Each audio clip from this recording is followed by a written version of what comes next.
Welcome to It's the Economy, and this is a very important debate. For the past 8 years, the Reserve Bank's Monetary Policy Committee, MPC, sets interest rates according to an inflation targeting framework which was put in 2015. That is, the MPC has to ensure that CPI inflation remains at 4% plus or minus 2%. That is, CPI has to be between 2 and 6%, preferably at 4%. Now, this framework got its first challenge yesterday when the Chief Economic Advisor, Dr. Anantha Nageswaran, in an article in Mint newspaper, argued that Reserve Bank anyway cannot control food prices with interest rates because food prices rise due to, supply-side reasons like droughts, crop failures, etc. He therefore asks the Reserve Bank to go back to the previous to the inflation targeting approach. There was a multi-indicator approach where Reserve Bank managed many goals like growth, inflation, financial stability, external stability, etc. Now, it is possible, therefore, that the MPC meetings, as we have known them for the last 8 years, may end and give way to a new or a tweaked framework. So what we are discussing is rather, important. Joining me to discuss the working of the current inflation targeting framework and whether and how it may have to be changed is Mridul Sagar, former executive director at the Reserve Bank and a former Reserve Bank member of the MPC, currently professor at IIM Kozhikode. Mridul, thank you very much indeed for joining us. Thank you, Lata. Yeah. Well, first up, this argument must have come up even before the IT framework was set up by the Urjit Patel committee, right? That anyway RBI cannot control food. So how would you reply to that? It's a very valid point. If there is a crop failure, onion crop failure, how will your raising interest rates help? Lata, it's very clear what is intended here. What is intended is that you can't ignore more than 45% of the weight of the prices and expect to control the overall inflation. Now, it's true that monetary policy cannot affect food inflation a great deal except for certain protein-rich items where it matters where the demand is. But what one looks for is generalization through the food inflation shocks, which come very frequently, especially in an economy like India, which are frequent and sort of become large. Therefore, inflation expectations get affected. And so the core sort of like then automatically translates. The food inflation part affects the core inflation. The transmission is pretty fast there. And so you need to keep a watch on inflation expectations. That is also the point which the Chief Economic Advisor is making. Because in the past few months, we have seen core inflation go down from maybe 5% year ago to 4% start of 2024 to 3% now. And in a part of this period, food inflation has gone up, but it has not spilt over into core. So he's even questioning that thesis, whether persistent food inflation always spills over into core. In this case, it hasn't. We have to wait and watch. Like it's a 7-month-old story that we have an average core inflation of below 4%. And and for that matter, the headline is coming down also. Yes. So one can't really argue that it has no effect. So I think it's an overplayed story of core or the headline.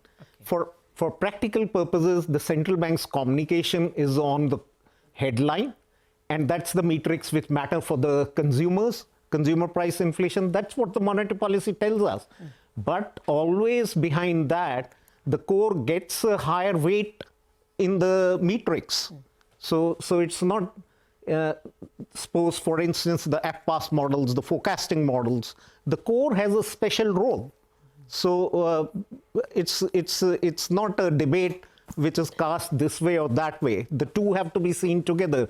Every central bank targets the headline. Okay. I mean, last time you mentioned to me that Thailand did core. Core was what I was Thailand saying. experimented for 3 months and got out of the core. Okay. So it's back to the headline. Japan also does the headline. Maybe some fresh items it knocks off, that's all. Okay. So the near universal experience is to attack the headline, or at least I target think the headline. invariably rather. Okay. Every inflation targeting central bank does headline. Oh, okay. Now, suppose you have to recast it. I mean, let us assume there is a debate starting from yesterday, and it goes on up until March. The inflation targeting framework has to be rediscussed and endorsed by Parliament every 5 years. Now, if it has to be changed, say you want to include core also as I don't know how it would be tweaked. Will it require parliamentary approval, or will the whole thing have to be disbanded? So, Lata, this is the confusion that is created out of a very, very important academic debate, which Chief Economic Advisor has stirred. But let me be very clear where the law exists. Okay. The law is very clear. This is an act of the Parliament that we have an inflation targeting framework. The 5-year review is about the numerical targets which the government set. And that invariably has to be the CPI inflation, because that's the part of the act. Okay. So that's not subject to the review. The only thing that you can review is whether it is 4% plus or minus 2 or plus or minus 1.5, or whether it is 4 or 5%. Absolutely. If you want to add core, you have to rewrite the law. You have to rewrite the law. You have to go back to the Parliament and then seek its approval. See, it's again this criticism that this is unelected power and stuff to the central bank. It's not unelected power. It's coming from elected power. It's delegation, a very sensible delegation to the monetary authority, which most central banks are now enabling them to do inflation targeting. No, I'm glad you brought that point, because I think point 4 or 3 of the CEA's article in the Mint says that the Reserve Bank itself in its monthly bulletin and elsewhere says that it is the government which is able to control food prices, fiscally manage it, either by releasing stocks or by using tariff policies. So it begs the question, in his own words, it begs the question, therefore, if the fiscal authority is managing a large part of inflation, should they not be part of the decision-making body, which is the MPC? So are there instances where the MPC comprises government representatives? Maybe in Russia. Okay. So that speaks for itself. Okay. Not elsewhere. Okay. Elsewhere, they are very clearly separated from government. Central bank independence is core to inflation targeting. Okay. So central bank independence, all this stemmed from Kenneth Rogoff's seminal piece in 1985 in Quarterly Journal of Economics. Yes. And this is scientific. This is not about doctrine. This is not about dogma. There is scientific evidence behind inflation targeting, both theoretical as well as empirical. No, that point is taken, but the Chief Economic Advisor also says that there have been many instances, even globally, when inflation targeting only by the central bank hasn't worked. For instance, in Japan, the central bank tried everything possible to stoke inflation, bring inflation up. But it is only when the fiscal authority got together and turbocharged, as he calls it, that inflation came back. So only when the two work in sync, the result was achieved. So there's no harm in synchronizing the policies, but this should come basically because aggregate demand management is done both by fiscal and monetary policy. So one cannot work alone, but the autonomy yields certain benefits for sort of inflation targeting, and you are able to reduce the biases, you are able to reduce the output gaps through the inflation targeting, low output sacrifice, and yet low inflation and growth variability as well. So there are a lot of pluses out of the framework. Fair enough. Now, the argument ends with the Chief Economic Advisor saying that you have to that he would recommend that we go back to the multi-indicator approach. At the moment, you all actually have two indicators. You have inflation target of 4% as your main indicator, and there is an addition that growth should also be sustained. But a multi-indicator approach would mean, how many indicators? Would mean that you have no framework. Okay. It's eclectic. Okay. Everybody is confused what's happening. Today, the monetary policy is conducted by transparency.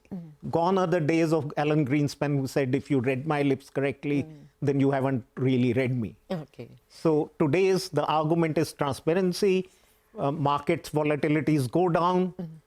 So there are benefits out of the inflation targeting framework. So when he says that indeed after 2008, the multiple indicator framework has been the way to go even in other countries, and we should therefore go back. When he says that, you think he's arguing for the committee itself, the system itself to be changed? So he is raising a more fundamental debate about what is the best framework. It's more an academic question than a very practical question. Okay. I mean, it's like, inflation targeting has borne an attack, just like you see on Mars. You see people revolve around, people have hit it. There have been laser attacks on the Mars. That's fine. It will survive. Today, you don't have a better framework. And if you need to anchor inflation expectations, that's the framework to live with. Okay. So your point is that going back to the multi-indicator approach without any such committee and without any such target can result in what? Can result in nothing getting achieved? I would say yes. It will add to a lot of confusion when you have a market economy. It will create a huge amount of confusion.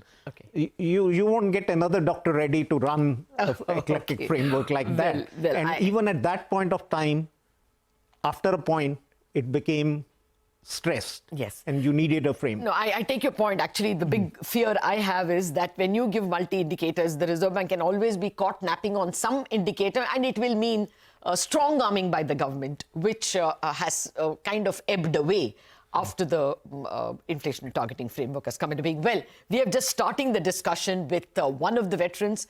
In the days to come, we will have full-fledged debates on whether the inflation targeting framework has worked and whether it can be bettered when it comes up for review in the month of March 2025. Thank you very much for being with us in this discussion. After a break, it'll be time for Chartbusters.